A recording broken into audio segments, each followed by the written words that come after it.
What if I told you that the same system that we call justice might be fundamentally misaligned with the very God we claim to serve?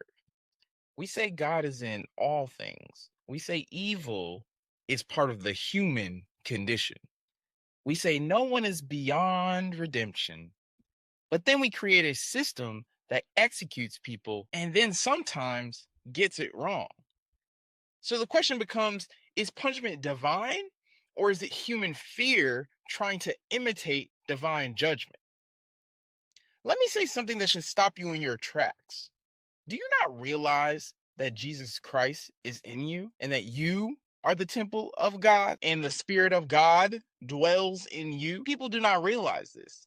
But today, in churches all across the world, millions gather every Sunday morning. Buildings are filled to capacity. And you know why? Not for transformation, not for an awakening, but to be seen, to present themselves, to wear the new outfit, to wear the new identity. Religion, for many, has become a performance instead of realization. And that's where we miss the entire point, right? Because if Christ is in you, then consciousness itself is the temple, not the building, not the people that gather there, not the preacher, not the pastor, not the choir, not the drum set, not none of that. Now bring in Neville Goddard, right? Goddard teaches us that God is not outside of you, right? God is in your own wonderful human imagination. So every person is not a fixed identity.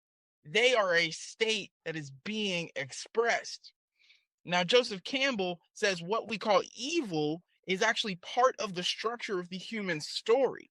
The villain, the darkness, the fall. These are not accidents, they are part of transformation. So here we have a paradox. If Christ is in everyone and evil is part of the structure, why do we punish people as if they are permanently separated from God? To understand this, you have to separate this on three levels. First, we have the divine, which is an absolute reality, right? At this level, there's no condemnation, there's only awareness. This is where someone like Abraham Hicks would say there is no evil, there's only alignment or resistance, right? Then we have level two, the mythic, right? This is a psychological reality. This is where Joseph Campbell is saying the dragon exists so the hero can rise. Darkness reveals what must be transformed. But he makes a caveat. He says necessary does not mean harmless, which means evil does not abstain one from consequences, correct? Then there's level three, which is the human, the social reality, right? This is where law exists. This is where prisons exist. This is where the death sentence exists, right? Because harm is real here and society must respond to it. Now let's go a little deeper. The death penalty creates a contradiction, right? If Neville Goddard says that people move through states, then no one is permanently lost, right? But execution says that this person is finished, that the story cannot change. And that contradicts transformation. Now, also add wrongful convictions, right? People have been executed and then later proven innocent. So this altogether means that we have a system that claims justice. It acts with finality, but it operates within human error.